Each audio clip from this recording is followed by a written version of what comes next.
마가복음 2장 1절에서 5절까지 말씀을 봉독하겠습니다. 수일 후에 예수께서 다시 가버나움에 들어가시니 집에 계시다는 소문이 들린지라.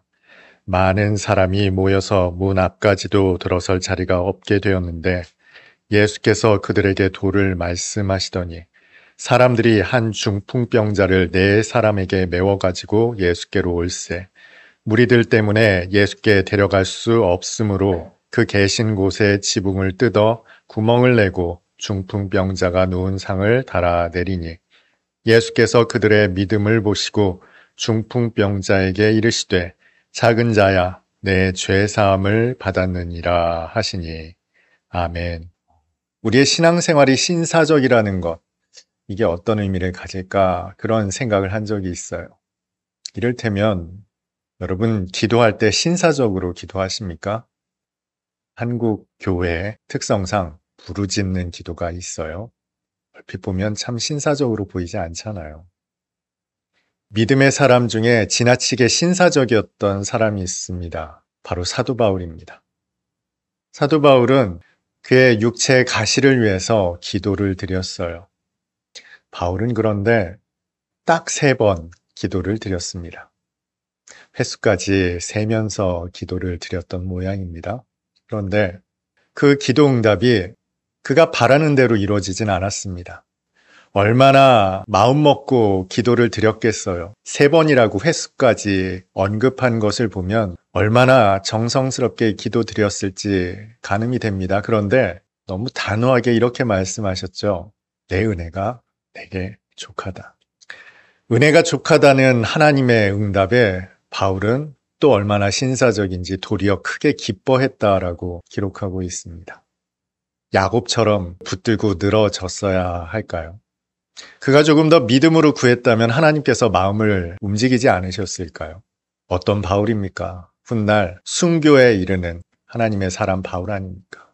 그쯤 되면 육체 가시 하나쯤은 제거해 주셔도 될 법한데 하나님이 그렇게 하지 않으셨단 말이에요. 그의 믿음이 부족했을까요? 그렇지는 않을 겁니다. 오히려 믿음이 너무 과했던 게 문제 아닐까요? 믿음이 좀 적었다면 하나님께서 그의 육체의 가시를 제거해 주셨을지도 모르겠습니다만. 그리고 보면 신앙의 여정에 있어서 참 어려운 것이 바로 이 믿음입니다. 저는 믿음에 관해서 참 많은 설교를 했던 기억이 있습니다. 그럼에도 불구하고 이 믿음의 영역은 크리스천에게 있어서 대단히 어려운 영역인 것 같습니다. 겨자씨만한 믿음이 없어서 우리는 산더러 저 바다에 빠져라 명령할 실력이 안 되잖아요. 기독교 신앙의 핵심은 믿음입니다. 이 믿음으로 말미암아 우리는 의롭다 함을 받습니다. 또 우리는 그 믿음으로 구원을 받는다 고백하죠. 그런데 참으로 모호한 것 중에 하나가 바로 이 믿음입니다. 여러분 어느 정도의 믿음이면 구원받을까요? 어느 정도의 믿음이면 응답을 받을까요? 이것이 너무 불명확하다 보니까 우리의 신앙생활이 참 헷갈리죠. 어느 때는 믿음이 참 좋은 것 같은데 또 어느 때 보면 아주 형편없는 믿음입니다. 이런 믿음으로 구원받을 수 있을까 싶은 게 믿음이란 말이에요. 그래서 우리는 이 믿음에 관해 끊임없이 고민합니다. 믿음의 증거가 있었으면 좋겠는데 그 지표가 수치상으로 나타난다면 참 좋을 것 같은데 그런데 여러분 만약에 여러분의 믿음이 수치로 나타난다면 또한 굉장히 부담스럽죠. 형편없는 성적표를 받아든 제 자신의 생각만 해도 참 부끄러울 것 같아요. 이런 믿음의 성적표로 목회자라고 할 수 있을까 싶을 테니 말입니다. 그런데 오늘 본문도 바로 그 믿음에 관해서 이야기를 하고 있단 말이에요. 그래서 오늘 다시 한번 믿음을 이야기해 보려 합니다. 오늘 본문의 상황은 굉장히 흥미로운 상황입니다. 예수께서 가버나움에 돌아오셨어요. 한 집에 들어가셨는데 소문이 났죠. 그래서 많은 사람들이 몰려들었습니다. 주님께서는 천국 복음을 선포하시고 또 가르치셨을 겁니다. 이때 4사람이 침상째로 한 중풍병자를 메고 옵니다. 그런데 사람들이 가득 채워져 있어 예수께로 나아갈 방법이 없어요. 아마 중풍병자 말고도 다른 병자들도 있었을지 몰라요. 그런데 이 중풍병자를 메고 온 사람들이 아주 엽기적인 방법으로 예수님께 나아가려 하죠. 아시는 대로 지붕으로 올라가서 지붕을 뜯어냅니다. 아는 사람 집이었을까요? 성경에 나타나 있지 않습니다만 다른 사람 집에 지붕에 올라가서 그 지붕을 뜯어내서 침상째로 병자를 달아내려 예수께 고침을 받으려는 속셈입니다. 이 장면을 머릿속으로 한번 그려보세요. 얼마나 엽기적인 장면인지. 이 중풍병자의 침상째 달아내리는 장면을 3명의 복음서 기자가 모두 기록하고 있어요. 그런데 특별히 누가는 이 장면을 상세하게 이렇게 전하고 있습니다. 누가복음 5장 17절입니다. 하루는 가르치실 때 갈릴리의 각 마을과 유대와 예루살렘에서 온 바리새인과 율법 교사들이 앉았는데 병을 고치는 주의 능력이 예수와 함께 하더라. 사람들이 중풍병자를 침상째 메고 왔습니다. 예수께 가려고 하는데 집안에 사람들이 가득 채워져 있어요. 그런데 이 가득 채워져 있는 사람들의 정체를 누가는 이렇게 밝히고 있어요. 원근 각지에서 온 바리새인과 율법 교사들. 여러분, 지금 이 현장에서 가장 구원이 필요한 사람이 누굽니까? 그 누구보다 중풍병자에게 가장 구원이 시급하고 절실합니다. 그런데 중풍병자가 복음으로, 예수라는 복음으로, 참 복음으로 나아가질 못해요. 가로막혀 있는 상황입니다. 율법으로 가로막혀 있죠. 바리새인과 율법 교사들이 집안 가득 메워져 있습니다. 그래서 도무지 주께로 나아갈 방도가 없어요. 복음 중에 복음, 참 복음이 율법으로 꽁꽁 쌓여져 있는 모양새입니다. 그래서 그 복음으로 진정 구원이 필요한 중풍병자가 나아가지 못하는 상황이에요.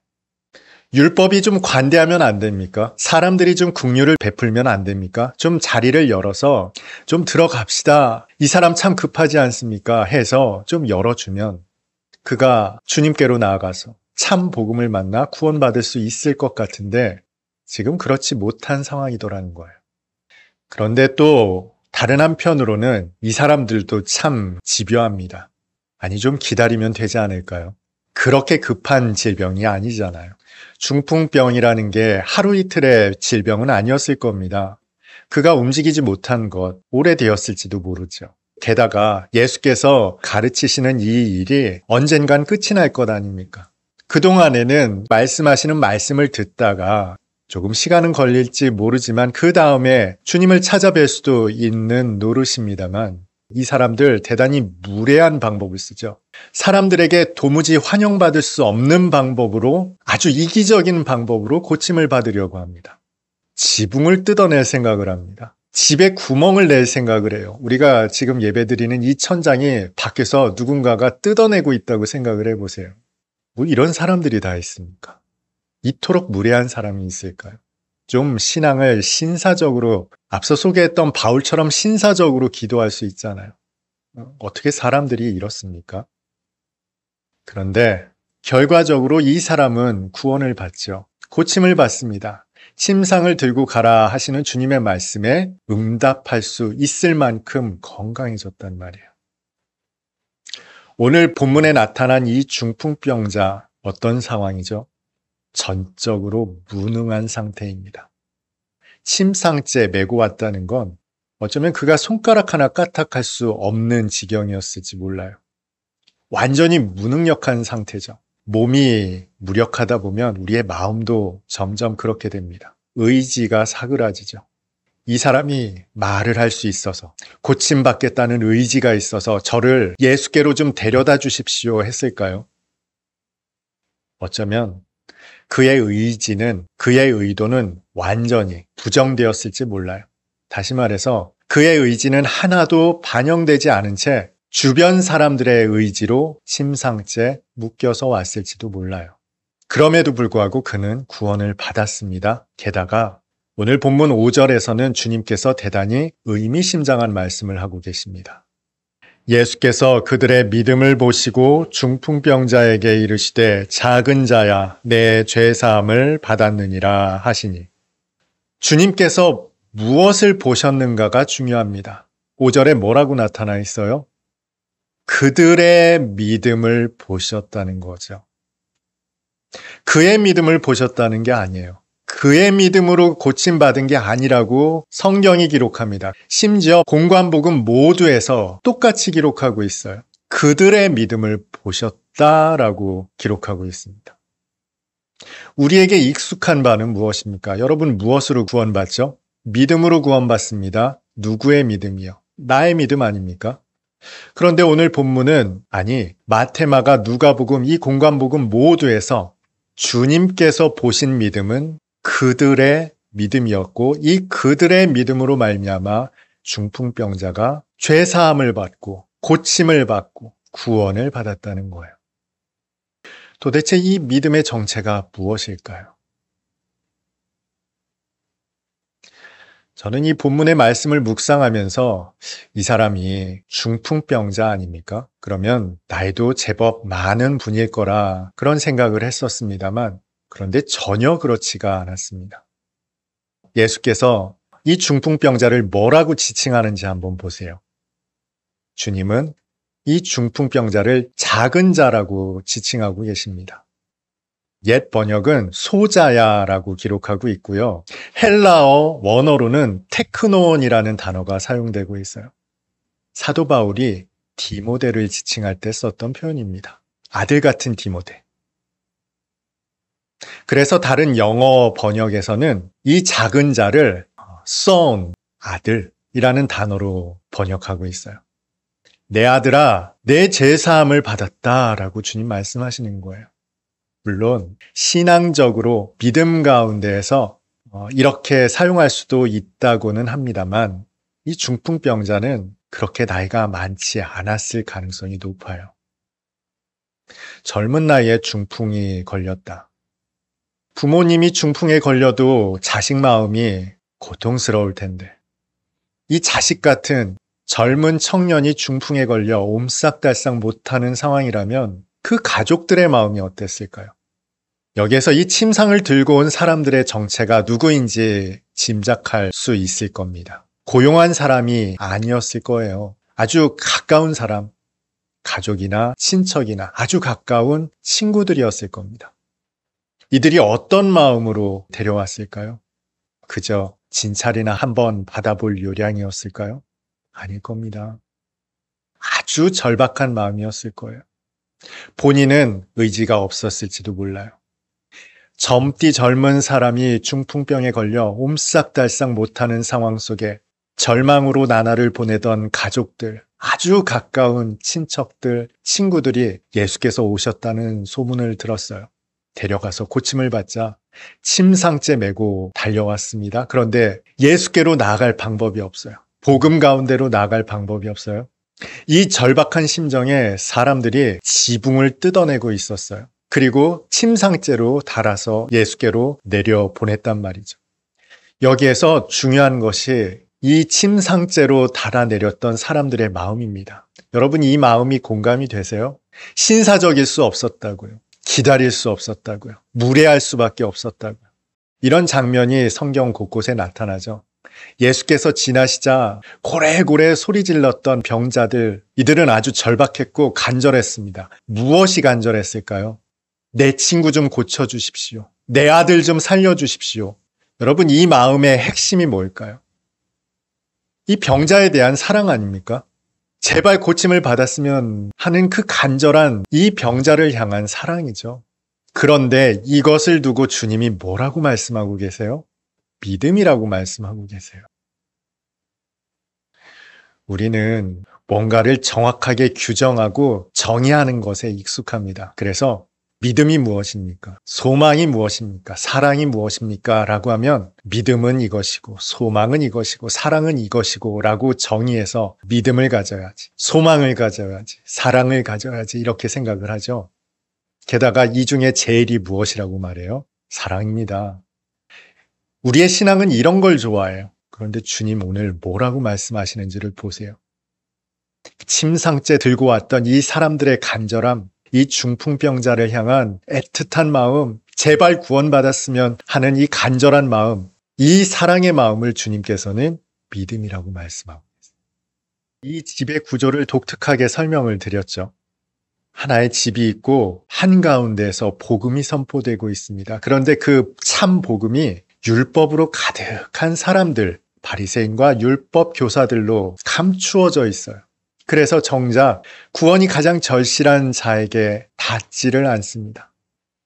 그런데 그 간절함을 가졌던 사람들, 안타까움과 가장 절실한 사랑을 가졌던 사람들이 아주 무례하게 율법으로 켜켜이 쌓여진 집을 부수고 있죠. 여러분, 집을 집이라고 언급하는데 가장 핵심이 뭘까요? 벽일 수도 있고 문일 수도 있습니다. 그런데 지붕이 없는 집 상상을 할 수 있을까요? 집을 집이라고 하는데 가장 핵심이 되는 것, 아마 지붕일 겁니다. 집의 가장 기본이 뭐예요? 비를 피할 수 있어야 될 거 아니에요. 뜨거운 햇빛을 피할 수 있어야 될 것 아닙니까? 시원한 집들은 창문을 열어놓을 수 있어요.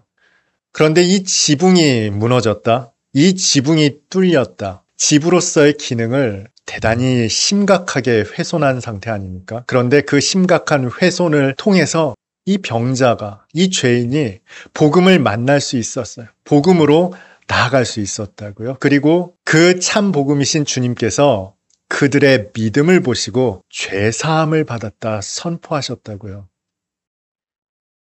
저는 오늘 말씀을 준비하면서 그런 생각이 들었습니다. 언제부턴가 그리스도인들이 너무 완고해진 사람들이 아닌가 싶었어요. 복음서에 나타난 예수님의 행보는 파격 그 자체였습니다. 나병 환자를 고칠 때 율법은 부정한 것에 손대지 말라 하는 것이었죠. 그러나 부정한 것에 손을 대시고 고치셨다고요. 유대인으로서 이방인과 말을 섞는 것 부정한 것입니다. 사마리아 사람들을 개, 돼지보다 더 못하게 여겼던 유대인들입니다. 그 중에 여자라면 어떻겠습니까? 더 하겠죠. 그런데 예수께서는 사마리아 그 한복판에서 아주 부정한 여자, 남편이 그렇게나 많은 여자와 말씀을 나누셨어요. 그것도 아주 차원 높은 예배에 관한, 메시아에 관한 말씀을 나눴다고요. 예수께서 잔치를 벌이신 사람들은 세리와 죄인과 창녀들이었습니다. 오히려 성전에 들어가서는 노끈으로 채찍을 만들어서 사람들을 다 내쫓으시고 돈 바꾸는 사람들의 상을 엎어버리셨어요. 예수님의 모든 행보 속에는 그야말로 파격의 연속이었어요. 그런데 언제부턴가 우리의 신앙은 대단히 완고해지기 시작했죠. 규정에, 법도에 민감해진 교회 아닙니까? 예배할 땐 이렇게 해야 하고요. 찬송을 부를 땐 이렇게 해야 합니다. 말씀을 준비하면서 그 모든 것에 가장 엄격했던 사람이 저 자신이더라고요. 저는 찬송을 부를 때 이런 가사, 이건 이렇게 해서 신학적으로 문제가 있고 저건 저렇게 해서 문제가 있고 라는 생각을 참 많이 했어요. 이런 설교는 이런 문제가 있고 저런 설교는 저런 문제가 있고 얼마나 배타적인 마음으로 사람들을 정죄하며 심판하며 바라보았는지 모릅니다. 그런데 오늘 이토록 무례한 사람들이 지붕을 뚫고 천장을 뚫고 예수께로 나오는 모습을 보고 그들의 믿음을 보신 주님이 이렇게 말씀하세요. 내 죄사함을 받았느니라.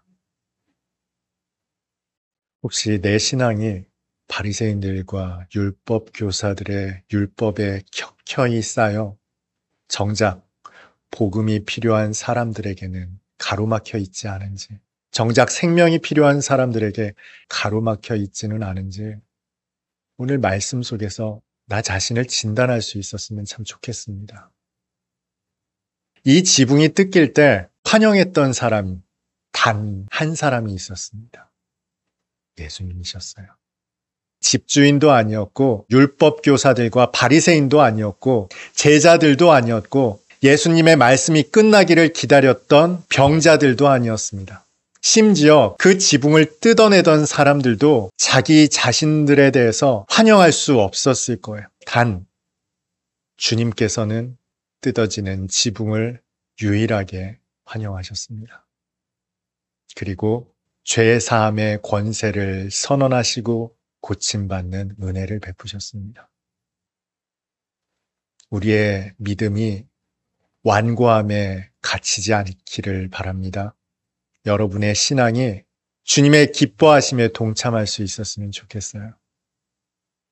주님의 기뻐하심에 함께 기뻐하며 주님의 마음과 뜻과 함께 동행할 수 있는 완고하지 않은 저와 여러분의 신앙의 여정이 다 될 수 있었으면 좋겠습니다.